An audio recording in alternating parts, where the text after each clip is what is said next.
Arsitek adalah profesi. Seorang lulusan sekolah arsitektur di perguruan tinggi tidak otomatis disebut arsitek.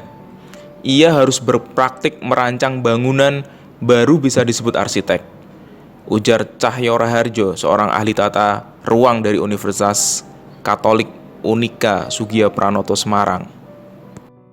Namun di masa lalu, ada seorang arsitek yang tak menempuh sekolah formal jurusan arsitek, namun diakui sebagai arsitek bumi putra pertama. Namanya adalah Mas Abukasan Atmodirono. Meski bukan lulusan universitas, Atmodirono merancang cukup banyak bangunan. Lagi pula, dia lulus tes arsitek di Departemen Pekerjaan Umum di pemerintah kolonial Belanda.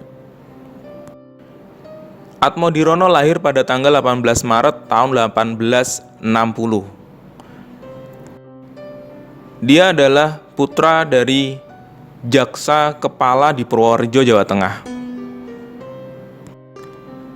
Atmodirono menghabiskan masa kecilnya di Wonosobo, dataran tinggi di tengah Pulau Jawa yang terkenal dengan komplek Candi Diengnya.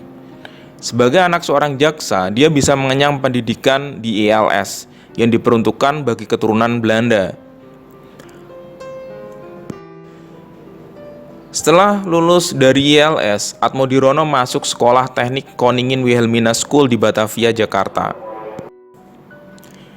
Pada tahun 1878, di usianya yang genap 18 tahun, Atmodirono bekerja sebagai pengawas kelas 3 di Departemen Pekerjaan Umum. Dia menjadi salah satu orang Jawa pertama yang sejajar dengan orang Eropa soal pekerjaan dan gaji. Karirnya pun merangkak naik. Menjadi pengawas kelas 2, kemudian menjadi kelas 1, serta ditempatkan di Pejarakan, Pasuruan, Purworejo, Kebumen, Karanganyar, Banjarnegara, hingga akhirnya di Semarang. Pada tahun 1898, Atmodirono menempuh ujian arsitek di Waterstede atau pekerjaan umum di Semarang. Setelah lulus, dia diangkat sebagai arsitek pada Dinas Pengairan dan Pekerjaan Umum Negeri.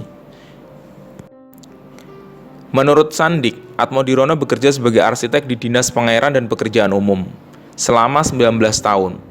Atas pengabdiannya, dia mendapatkan penghargaan Orde van Oranje Nassau pada tahun 1912.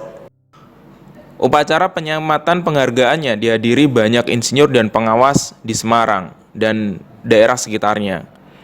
Dalam sambutannya, A.M. Valkenburg, insinyur kepala Dinas Pengairan dan Pekerjaan Umum Negeri, mengatakan bahwa dia berharap dedikasi Atmodirono akan menjadi contoh bagi orang lain untuk diikuti. Atmodirono juga berkiprah dalam dunia pergerakan. Atmodirono tercatat sebagai anggota Budi Utomo. Bahkan pada kongres pertama Budi Utomo di Yogyakarta pada tanggal 3 sampai 5 Oktober tahun 1908. Dia masuk dalam daftar calon ketua. Kendati gagal, Budi Utomo menghantarkan Atmodirono untuk lebih mendalami dunia politik. Oke, sekian info yang bisa saya bagikan. Mohon maaf jika ada salah-salah kata. Thank you for watching. Assalamualaikum warahmatullahi wabarakatuh.